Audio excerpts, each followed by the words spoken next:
Welcome to World of Africa with me, Erik Njoka. This week we highlight the troubles along the shores of West Africa. Thousands of graves of suspected migrants have been unearthed in Senegal, and there could be more. It's just that the government is silent about it. That's coming up shortly. We begin with a report that is still making headlines. Niger. The country is under a military coup, but this takeover of the government is not new to the landlocked nation. Ever since independence from France in 1960, the military or the presidential guard has been taking power by force. The disruptions began in 1974 and continued until this year. Here's a look back at Niger's history of coups. These were the glory years for Niger, the country which is boxed in between 7 nations. Niger gained independence in 1960 and Hamani Diori became its first president. Things were smooth for the country. Hamani was loved by his people. He represented the country in various fora and even met the Queen in 1971. But 14 years into his rule, Hamani faced his first challenge. In April 1974, Lieutenant Colonel Seyni Kounché led a military coup suspending the country's constitution. Kounché formed a 12-member Supreme Military Council which took control of government affairs. According to some reports, about 20 people were said to have been killed in the ordeal. Diori was imprisoned from 1974 to 1980 and then held under house arrest until 1987. Seyni died in 1987 and Ali Sebu took charge after Seyni's death and governed till 1992. Mahamane Ousmane of the Social Democratic Convention became president in the country's first multi-party presidential elections in 1993. Ousmane was ousted in 1996 during a military coup led by Colonel Ibrahim Bare Mainasara. After a brief period of military rule, Mainasara was elected president in elections marred by anomalies. Mainasara was killed in April by dissident soldiers in an ambush at Niamey airport, paving the way for a third coup in the country's tumultuous history. Daouda Malam Wanke, the commander of the Presidential Guard, took power before announcing that there will be an elected president and a return to civilian rule by 2000. Mamadou Tanja won Niger's presidential election, defeating Mamadou Issoufou, a former prime minister. International observers called the election that followed the 1999 coup generally free and fair. A group of military leaders calling themselves the Supreme Council for the Restoration of Democracy, CSDR, led by General Salou Djibo, captured Tanya and his ministers after a gun battle in 2010. The constitution was suspended and all state bodies dissolved. Despite the coups, the country was relatively calm, even playing host to thousands of refugees fleeing neighboring countries of Burkina Faso and Mali. The citizens now worry about their economic future and that of the country.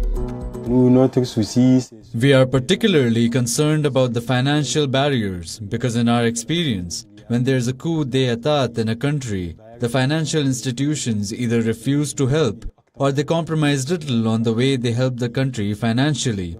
So we believe that this could happen to our country. What we want is for the situation to be restored as quickly as possible. That's really our concern. All externally funded projects will come to a halt.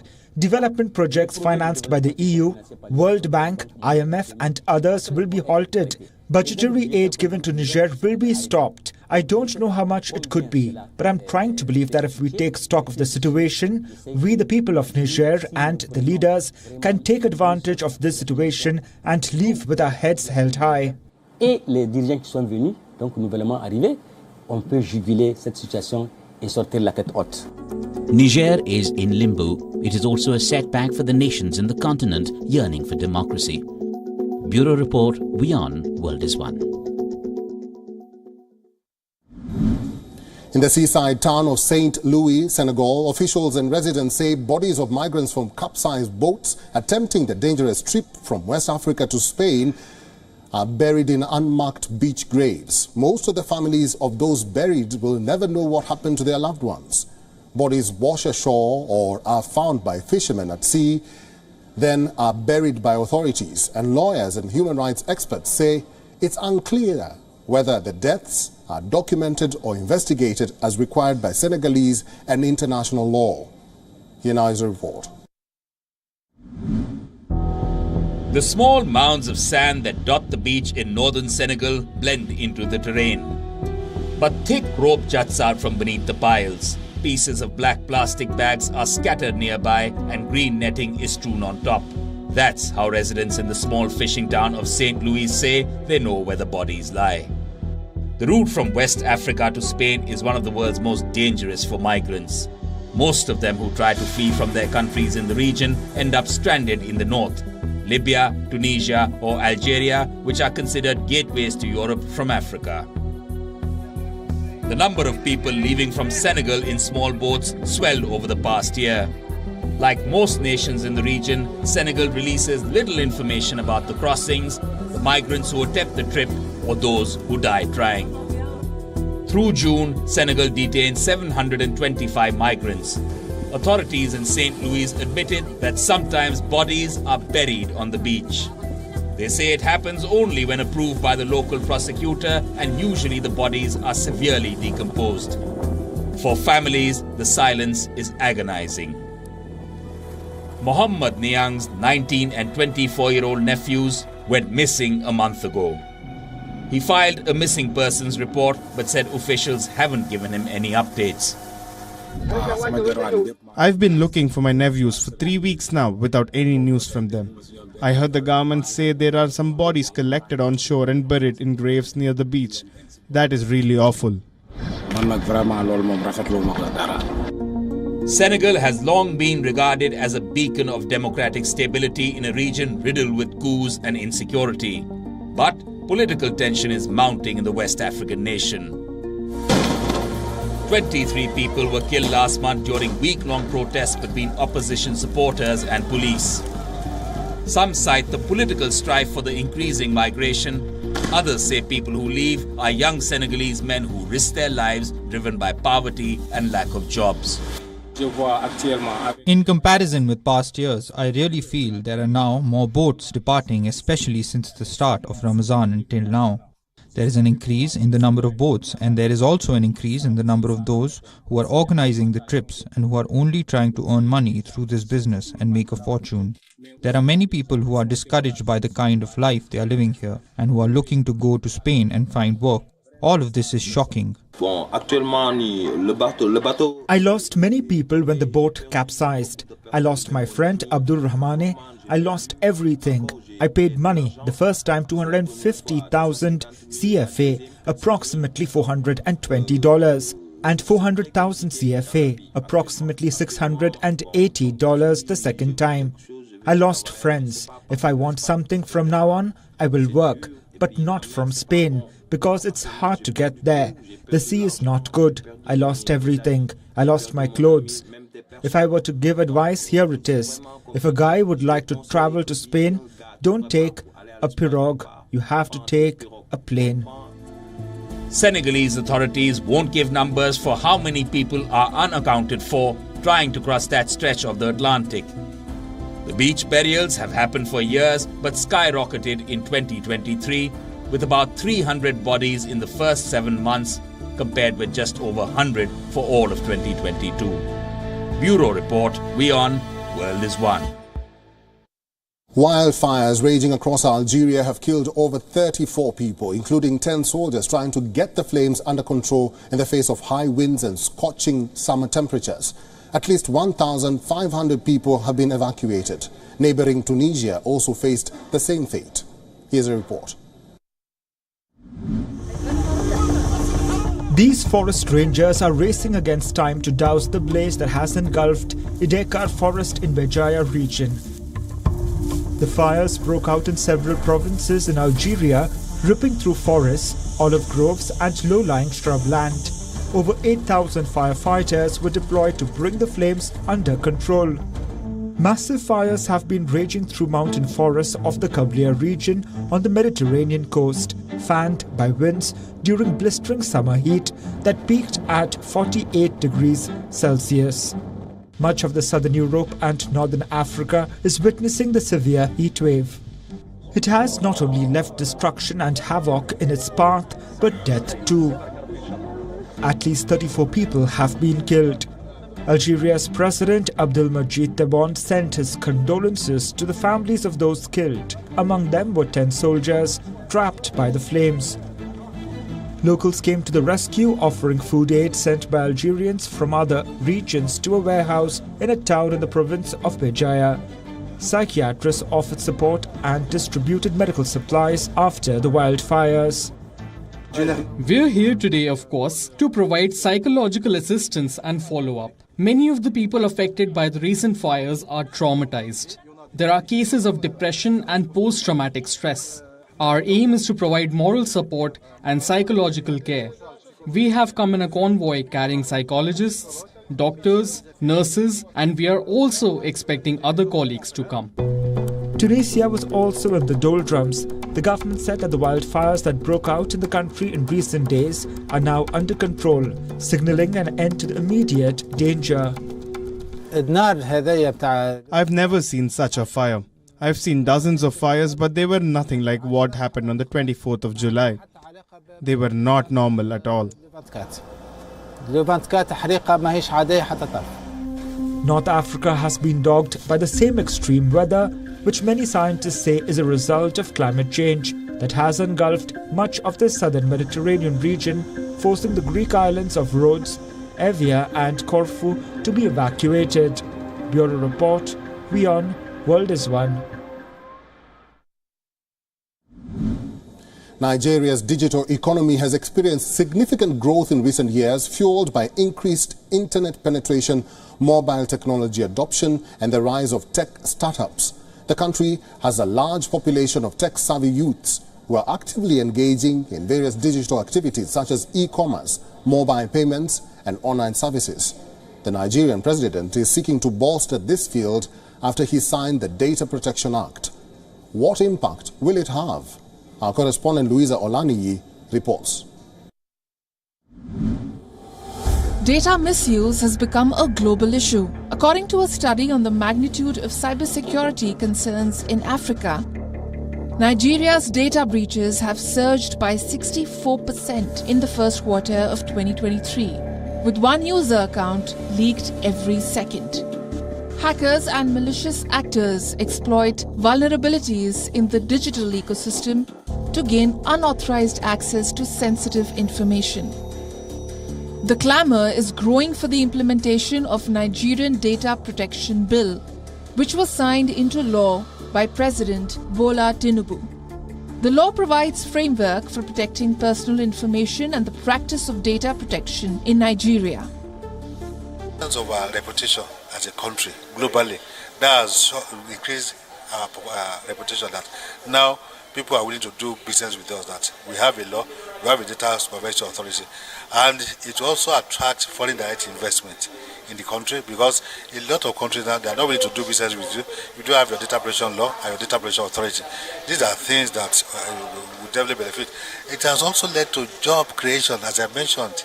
The law says all data protection of major importance must have their in-house data protection officers.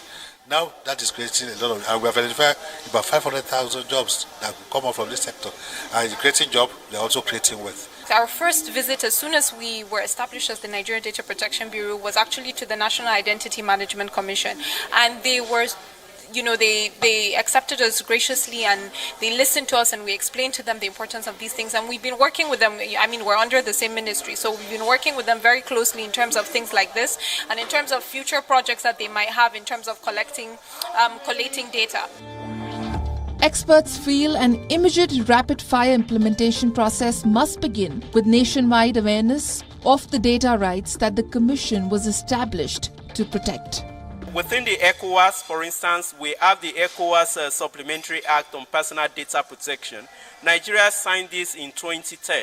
And that also shows you that Africa, ECOWAS, other countries within this issue, we are forward-looking in terms of data protection. Analysts say there are too many examples of violations in terms of data handling, and the list of perpetrators includes airlines, banks, digital loan apps, hospitals, telecommunications companies, and the government. Just recently, finance experts and bank depositors challenged the decision by the Central Bank of Nigeria. to include social media handles of customers on the list of mandatory Know Your Customer requirements. In this digital era, data is a valuable asset and its protection is a shared responsibility. We must remain vigilant, demand accountability and work together to strengthen data privacy across Africa, understanding the reality that a breach in data privacy affects not just one person, but the entire communities and nations. From Lagos, Nigeria, Louisa Olani, WION, The World is One. Tuaregs in Algeria are hoping to draw tourists back to the region by putting their traditional dances, music, poetry and camel races on display. The festival is geared towards conserving traditions and encouraging its transmission to young ones in order to assure its existence from generation to generation.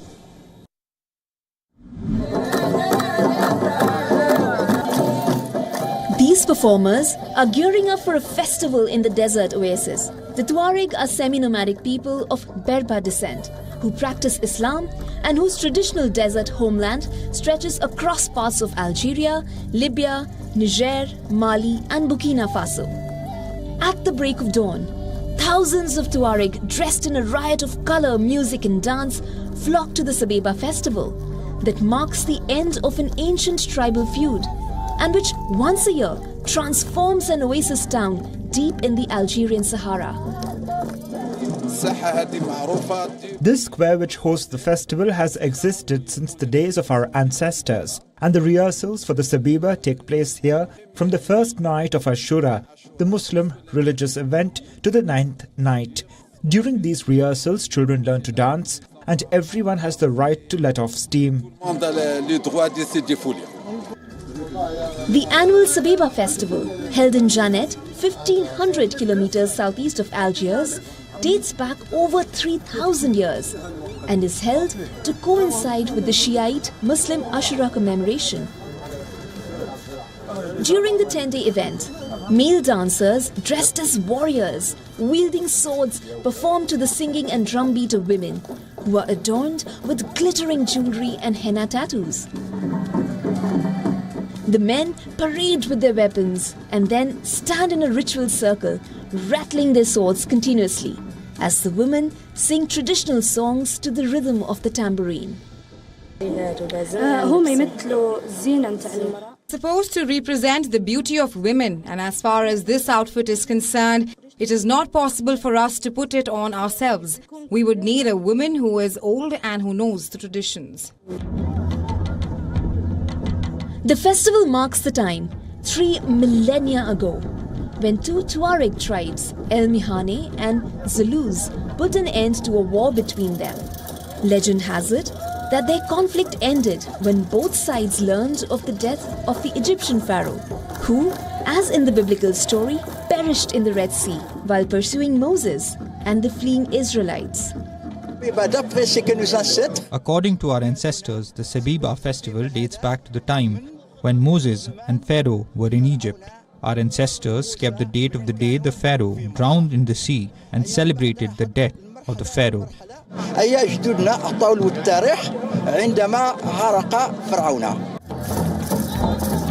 UNESCO in 2014 added the Sabeba ritual and ceremonies to its list of the intangible cultural heritage of humanity.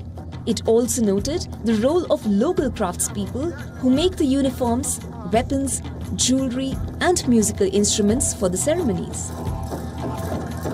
Bureau Report, WION World is One.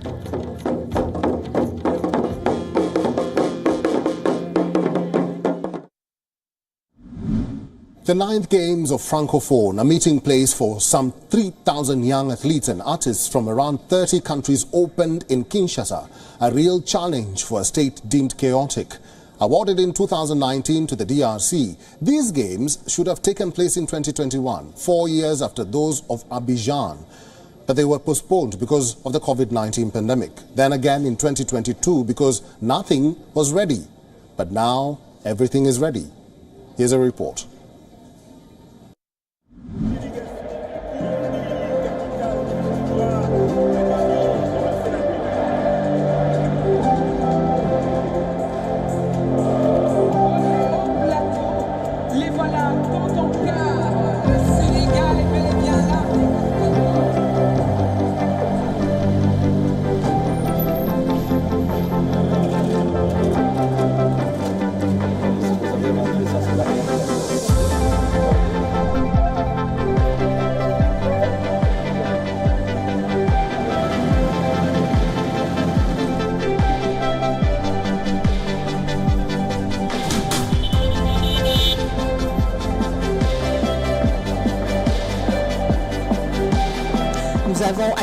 We have really been looking forward to this unique event. The pandemic frustrated us a little bit and caused many delays.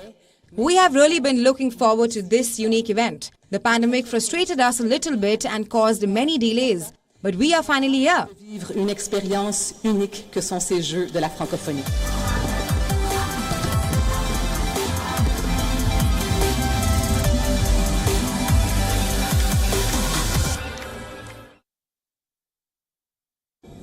There are 54 nations in one big continent called Africa, each of them with their unique history, culture and story.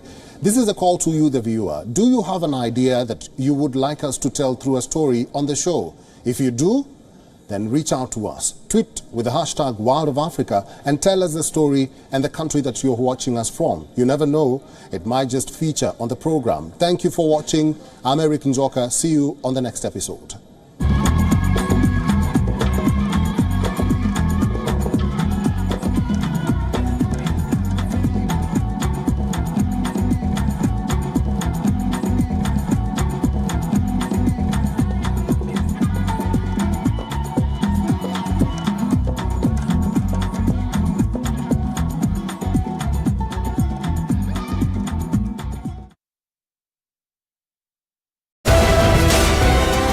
WION Health Resort is unique, the only one of its kind. Experience the 4 paths of natural wellness.